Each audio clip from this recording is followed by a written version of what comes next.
March 12, 2003, about 9 a.m. Serbian Prime Minister Zoran Đinđić is on the phone with a close advisor and confidant Zoran Janjušević. Janjušević, it's me. Good morning, sir. The same to you. How are things moving along with these gangs? We're making quite good progress, actually.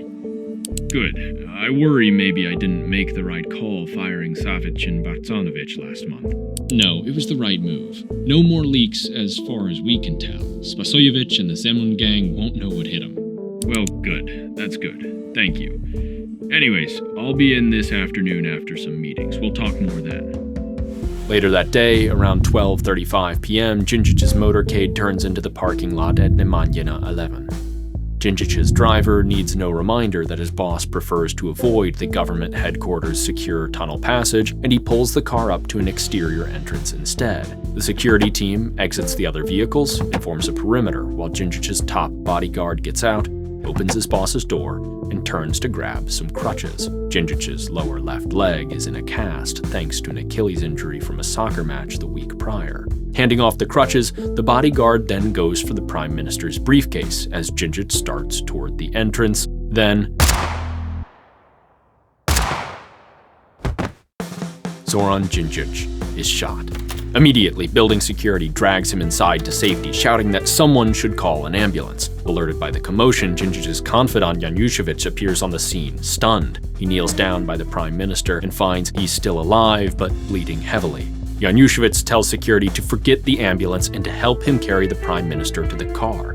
Within moments, they are speeding to the hospital. Across the rear seats, his head in Janjušević's lap, lies the man who ousted a genocidal dictator, who brought war criminals to justice, who sought to build a brighter future for a nation burdened by a terribly dark past, and whose greatest crime, it now seemed, was taking on gangs who profited off brutality, addiction, and war. And now, after everything, Zoran Đinđić is dead. The mystery of his murder lies not so much in the question of who did this, although there are theories that question the official explanation.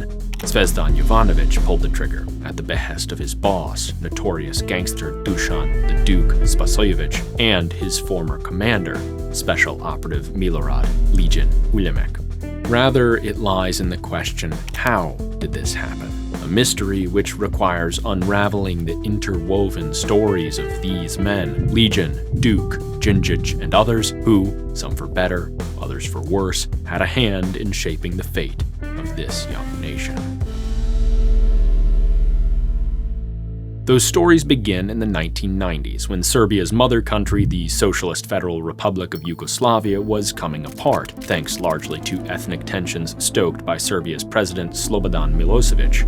The wars of disintegration that followed saw brutality on all sides, but are widely remembered for Serbian attempts at genocide and ethnic cleansing of Croats, Bosnians, and others. To this day, these conflicts remain incredibly controversial. Denial of Serbian war crimes is common, and contradictory narratives compete for the support of the often unsuspecting public, and that's all with the benefit of 2.5 decades hindsight. It didn't make researching this video easy. A big reason for this problem is just how fragmented the news and information landscape is today, distorting not just the past, but also our understanding of the present. Take, for example, this story about American leaders' comments on the stunning developments in Syria. ABC News highlights Joe Biden calling it a historic opportunity, while Russian-owned RIA Novosti focuses on how Secretary of State Antony Blinken threatened supporters of Assad, showing just how much our realities can be reshaped by the media we consume. That's why I use the sponsor of this video, Ground News, to get data-driven clarity and context on the news, showing me all 34 different takes on this story, along with the political biases, factuality, and ownership of the source's reporting, like how ABC News is a left-leaning, very high factuality outlet owned by Disney, while RIA Novosti is both right-leaning and literally owned by the Russian government. These are crucial insights I wouldn't know if I stumbled on these articles in the wild, or worse, quotes from them on social media. But one of my favorite Ground features is their blind spot feed, which shows you stories underreported by one side of the political spectrum. For example, if you lean right, you probably missed this story about a UN report on the permanent drying of land around the world. Being informed about world events like this and Syria are absolutely critical, especially in a time when things like violent conflict and climate catastrophe seem to be accelerating. Media outlets don't make it easy, but Ground News does.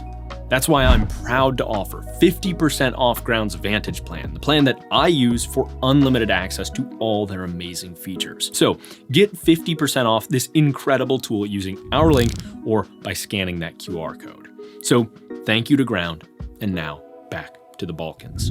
Although Serbia's government remained officially aloof from the conflicts, Milosevic's state security services funded, trained, and encouraged the formation of Serbian militias. Among them, the notorious Red Berets, who perpetrated such atrocities as the ethnic cleansing of Đinđić in Bosnia, resulting in over 300 civilian deaths and thousands displaced. And wherever they went, after the killing came the looting. According to later testimony of one Serbian state security official, the Red Berets introduced a reign of terror. They started carrying away property and prevented people from taking anything with them if they wanted to leave. In turn, they built strong relations with and fueled the rise of powerful gangs trafficking in stolen wartime plunder, including people. For their brutality and avarice, Milosevic rewarded the Red Berets, incorporating them as the Special Operations Unit, or JSO, within the Ministry of State Security in 1996 after the wars drew to a close. With official status came a particularly important new recruit, Milorad Uljamek, also known as Legion. Almost immediately, Legion started climbing the ranks of the unit and transformed it into one of Milosevic's chief instruments of repression, carrying out the disappearance and assassination of political opponents. By 1999, he was the Red Berets' leader. But as Legion and his unit were growing in power, Serbia was struggling. Internationally isolated by sanctions imposed in response to the violence, Serbia's official economy began to sink. In its place rose the shadow economy, born from the trade of wartime plunder. Emblematic of this trend was the Zemun clan, a mafia group led by Dusan Spasojevic, known as the Duke. He'd started out dealing in stolen cars, but quickly graduated to heroin trafficking and kidnappings for ransom. In each other, Duke and Legion each found a perfect ally. Uljamek helped plan the abductions and reinvested part of his own cut from the ransoms into the Red Berets. Even in peace, the symbiosis between paramilitary and organized crime had only deepened. But peace was not to last. By 1999, in Kosovo, an autonomous province within Serbia, long simmering ethnic tensions between the Serbs and majority Albanians exploded into open conflict. All over Kosovo, small units of the KLA are establishing their presence. Milosevic responded by deploying troops, including the Red Berets, to the region, sparking international fears of a repeat of the atrocities of the early 90s. When those fears were confirmed and reports of ethnic cleansing began to leak out of Kosovo, Europe and the United States, under the banner of NATO, intervened with a massive air campaign against Serbia. This is the heaviest fighting yet on this border. For 78 days in early 1999, bombs fell across the country until, threatened by a land invasion, Milosevic agreed to withdraw. Serbia's infrastructure had been wrecked, along with Milosevic's prestige, and he was now the subject of an indictment by the International Criminal Tribunal for the former Yugoslavia. An international fugitive, the authoritarian ruler's power was now threatened, but domestically, he was still entrenched. It would take a massive push to overthrow him. The man who would ultimately contribute, gain, and then tragically lose the most from that massive push was Zoran Đinđić, a man whose hair didn't quite look like this, but I tried. A former philosophy professor, Đinđić had spent the 1980s criticizing Yugoslavia's bubbling nationalism. In 1989, he and a group of intellectuals established one of the first major opposition parties in the country, the Democratic Party. Though a strident liberal ideologue, Đinđić was not an idealist. Summarizing his pragmatism, he reportedly remarked to a disgruntled ally, "If you want honesty, go to church." Over the course of the 90s, Đinđić employed his political acumen to call tens, sometimes even hundreds of thousands of Serbians out onto the streets almost at a moment's notice, protesting to demand an end to authoritarian rule. And when Milosevic found himself on the wrong side of NATO bombers in 1999, Đinđić and his allies saw an opening. With training and funding from Western pro-democracy organizations, Đinđić and other opposition leaders began discussing the formation of a broad popular front against the current government. By the end of the year, it was official. 18 political parties combined to form the Democratic Opposition of Serbia and rallied against Milosevic. The last obstacle is Mr. Milosevic and his ambition to stay in power. And the time was ripe. Years of international sanctions and months of bombing had destroyed the Serbian economy. Milosevic's support for the wars of the past decade had become incredibly low, and even his precious Red Berets weren't able to disappear and murder enough of his enemies to save him now.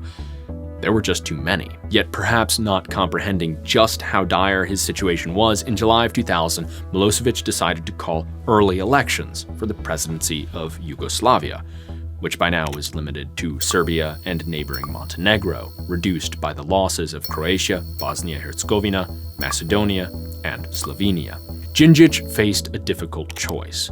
To many, he was the face of opposition, but while many Serbs were tired of Milosevic's bloodshed, they weren't necessarily inclined to support a liberal philosophy professor who'd once railed against Serbian nationalism, which remained pretty popular. Moreover, Đinđić was publicly linked to the very European countries that had bombed Serbia only a year and a half earlier, and he knew it, stating in his own words, "My political position is currently too pro-European for most people in Serbia. Their feelings about Europe are still too linked to the NATO intervention and sanctions, and they are suspicious about the good intentions of those countries." And so Đinđić stepped aside in favor of Vojislav Koštunica, a longtime opponent of Milosevic, but a far more traditional candidate who more readily embraced Serbian nationalism. Đinđić was entrusted with the crucial, but far less glorious, task of managing Koštunica's campaign. The election was held on September 24, 2000. Koštunica won an outright majority, embarrassing Milosevic, who won a mere 37% of the vote.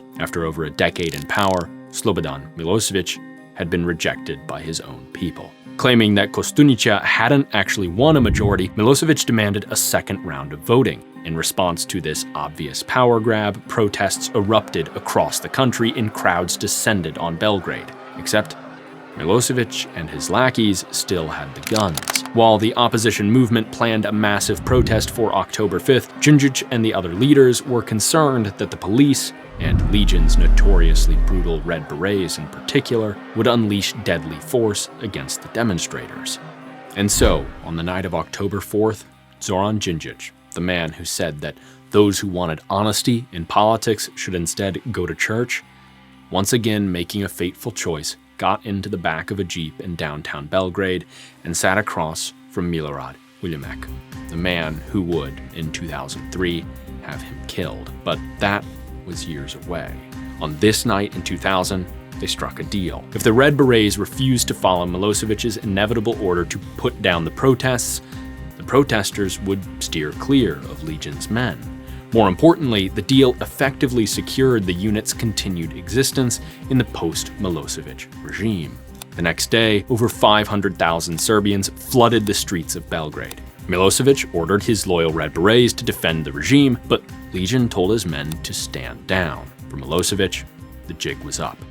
On October 7th, just 2 days later, Koštunica was inaugurated as the president of Yugoslavia. 2 months later, the opposition parties won a smashing victory in Serbia's parliamentary elections. Zoran Đinđić, for his work, leadership, and willingness to compromise with Koštunica and Legion, was chosen as prime minister. Đinđić now faced two inseparable challenges: how to revive the collapsed economy and what to do about Slobodan Milosevic. The International Criminal Tribunal had indicted Milosevic in 1999 and put out a warrant for his arrest. Europe and America wanted that warrant executed, with Milosevic extradited to The Hague to be put on trial. Until that happened, the sanctions strangling Serbia, particularly from America, weren't going anywhere. This put Đinđić between the rock of international justice and the hard place of national constitutionalism.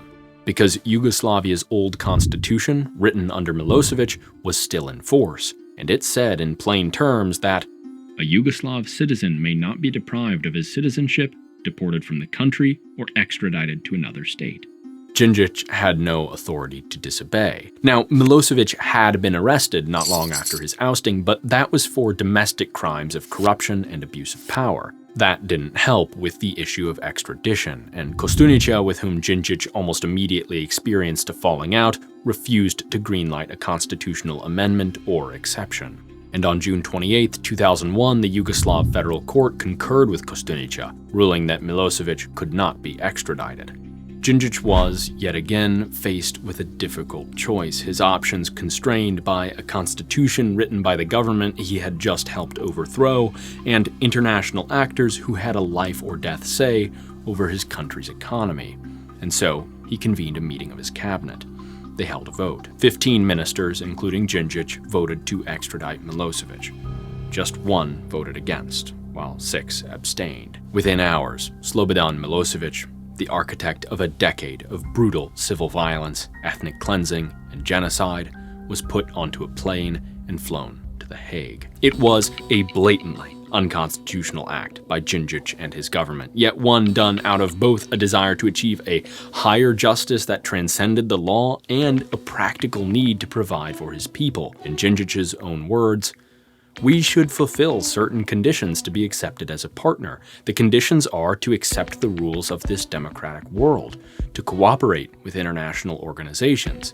That means cooperation with the Hague Tribunal, fighting against corruption and organized crime in our country, conducting financial discipline, and promoting free markets and democratic institutions." Serbian sanctions were lifted, but Đinđić was hardly out of the woods yet, because, of course, Milosevic didn't act alone in his crimes against humanity, nor was he the only one wanted by The Hague. Among the many others on the list were, importantly, 2 brothers, Predrag and Nenad Banović, wanted for their work as concentration camp guards, where they beat, tortured, sexually abused, and murdered non-Serb prisoners. To apprehend these criminals, Đinđić's interior minister Dušan Mihajlović dispatched the Red Berets on November 8, 2001. To this day, it's not known exactly what they were told about their targets, whether they knew exactly who they were or why they were wanted, but when, within hours of their arrest, the Banović brothers were on a plane destined for The Hague, the Red Berets were not very happy.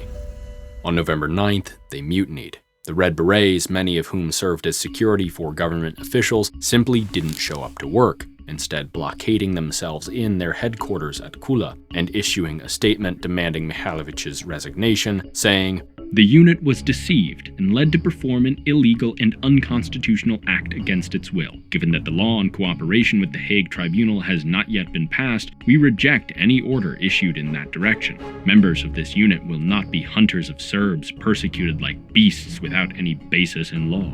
At that moment, Đinđić was away in Washington, meeting and currying favor with American officials. News of the mutiny did not help things. The next day, the Red Berets made a show of force by barricading a critical highway north of Belgrade for several hours. Đinđić, still scrambling to return to the capital, did nothing. On the 11th, he arrived in Belgrade, made a statement threatening to fire the special operatives if they didn't quit the mutiny, and convened a meeting with his cabinet and closest advisors. Records revealed 10 years later give us an astonishing insider look at the debate that followed. Interior Minister Mihajlović, at the center of this conflict, began the meeting by casting doubt on the purported legal concerns of this paramilitary death squad, theorizing that instead they were simply paranoid that they would be next on the Hague's list. The rest of the military, he added, remained loyal. Then, after another minister exclaimed, "It is an armed rebellion against the government," Đinđić made his first comment. Instead of responding to this, or to Mihalevic's subtle suggestion to quash the mutiny, he laid out a complex, three-pronged argument refuting the mutineers' legal arguments. When another minister remarked that Đinđić hadn't answered what should actually be done, Đinđić replied, "Let's see that the competent ministry finds a solution that will not add fuel to the fire. We have enough time tomorrow, if things escalate, to react more sharply." With that, the meeting adjourned. In other words, despite the urging of his subordinates, Đinđić chose to delegate the decision and delay decisive action. The next day, on the 12th, the Red Berets took the mutiny a step further, blockading the same critical highway, but this time for nearly 10 hours. On the 13th, Mihalović went to meet with the mutineers. They reiterated their demand that he resign. Determining the best course of action was to sacrifice himself, Mihalović penned his resignation there and then. But when he held it out for the mutineers to see, a fellow minister accompanying him snatched it from his hands and tore it to shreds. One of the Red Berets drew a knife and threatened to kill the man. But this was not the day Zvezdan Jovanović would kill a government official. That would come just over a year later, when he set his sights on Zoran Đinđić and pulled the trigger. In the meantime, the ministers returned to Belgrade with nothing to show other than shredded paper and plans to attend yet another cabinet meeting. This time, Đinđić began by excoriating those who led the effort to arrest the Banović brothers, validating the complaints of the mutineers. Though he refused Mihalevic's resignation, he suggested offering the Red Berets a deal. He would fire the minister and deputy minister of state security, who had immediate responsibility for the Banović arrests. If they refused this, he added, then the cabinet would decide how to respond later. At that, Mihalović became heated, retorting, "The only thing that is not good is this talk of tomorrow. We have to know what our answer is to all situations. This is about an armed rebellion. It is a political battle for whether we will cooperate with The Hague and whether we will be a legal state in which organized mafia will not rule this country, in which there will be no military units stronger than the state. Therefore, are we going to disarm those brothers in arms and blood and bring them to justice or not?" Đinđić dismissed the notion. "This story about disarming them is a story for small children." Mihalović. "That is not true. If the government orders to disarm the unit and disband it, I will implement that decision." Another minister butted in. "Zoran, I invite you to hit the table with your fist. This is, with a political background, an armed rebellion against the government." Another sounded his agreement before one man cut through the din with the fateful question. "Do we have the strength to disarm them?" The room went quiet. Đinđić responded gravely. "Don't ask for an honest answer." When some ministers pressed him to explain, he added, "When I individually called the military commanders who should intervene and asked, 'Why don't you want to intervene?' they would answer, 'Why would I, when I go to The Hague tomorrow?' That's when I realized the scale of this spreading paranoia." Nobody wanted to do anything, because everyone feared they were next on the Hague lists. So once more, Đinđić balked and delayed. For the moment, the Red Berets were satisfied, laying down their arms on the 17th after Đinđić brought in new leadership at State Security, Minister Andrea Savić and Deputy Minister Milorad Bracanović, the latter being himself a former member of the Berets. However, this concession would prove fatal. In the aftermath of the mutiny, Đinđić knew he had to step up the fight against criminal gangs and paramilitaries, or else everything he'd worked for would be destroyed. So in 2002, his government began secretly establishing new courts and prosecutors to go after the mafia and building robust legal protections for witnesses. In January of 2003, though, word got out. Somehow the Zemun clan had become aware of these plans. There had to be a mole. Who else but the two men at the top of state security connected to Ulimek, and by extension, Spasojević. So Đinđić fired Savić and Bracanović. But it wasn't enough. Their dismissals were, in reality, a tripwire, a step that told Legion and Duke that it was time to get rid of Đinđić entirely. They recruited Zvezdan Jovanović to pull the trigger. As he later testified, Jovanović believed that by assassinating Đinđić, he could restore a pro-Milosevic government, one final testament to the deep ties between the authoritarian genocidal regime that had preceded Đinđić and the rapacious criminals who had profited from it. In a poetic turn of fortune for Serbia, however, Đinđić's killers achieved anything but that. With this kind of violence against the state, there was no longer room for debate and delay about what had to be done. Within hours of Đinđić's death, his cabinet convened and, motivated in part by Mihaljević's insistence, declared a state of emergency and launched a massive police crackdown known as Operation Sabre. After more than 11,000 arrests, the results were stark. Although it took over a year to round up Uljamek and Spasojević, the Red Berets were formally disbanded, and the Zemun clan, although it still exists today, has been nothing more than a shadow of its former self since 2003. But this leaves one question unanswered. If the berets and gangs were dealt with so effectively, shouldn't Đinđić have simply acted more aggressively earlier?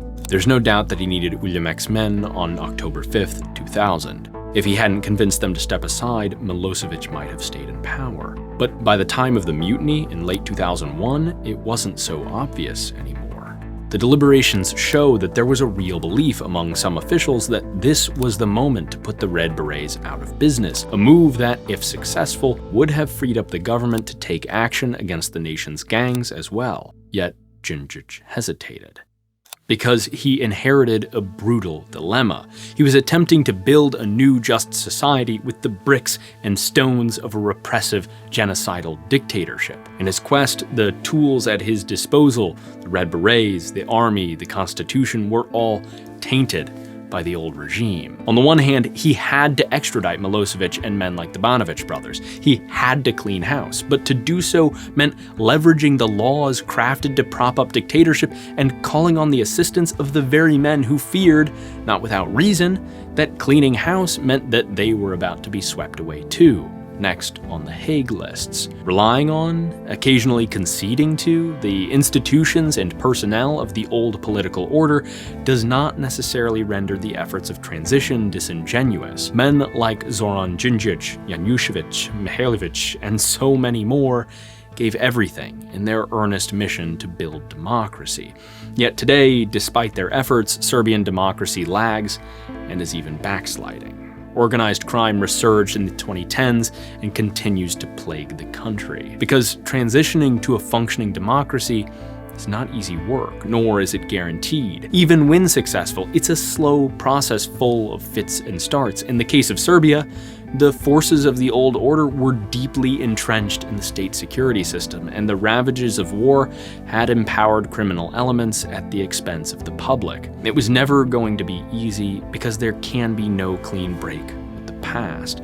We play with the hand we're dealt, and yet there are better and worse ways to play that hand in the transition from authoritarianism to democracy. Choices and leadership matter at critical moments, even when the shadow of the past looms large over the options available to decision makers. Zoran Đinđić made choices at crucial junctures, choices that led successfully to the ousting of a brutal regime and the establishment of a young democracy, but also unsuccessfully to the sustained influence of that regime's fragments over the new order. There's no program here, no set of steps every leader can take. There is only good judgment and a willingness to take risks. Sometimes it works, sometimes not. Maybe he could have broken with the past, at least more cleanly, at the moment of the mutiny. Or maybe he did everything right, and Serbia's history was just too dark, too recent. We can't know for sure, but we do know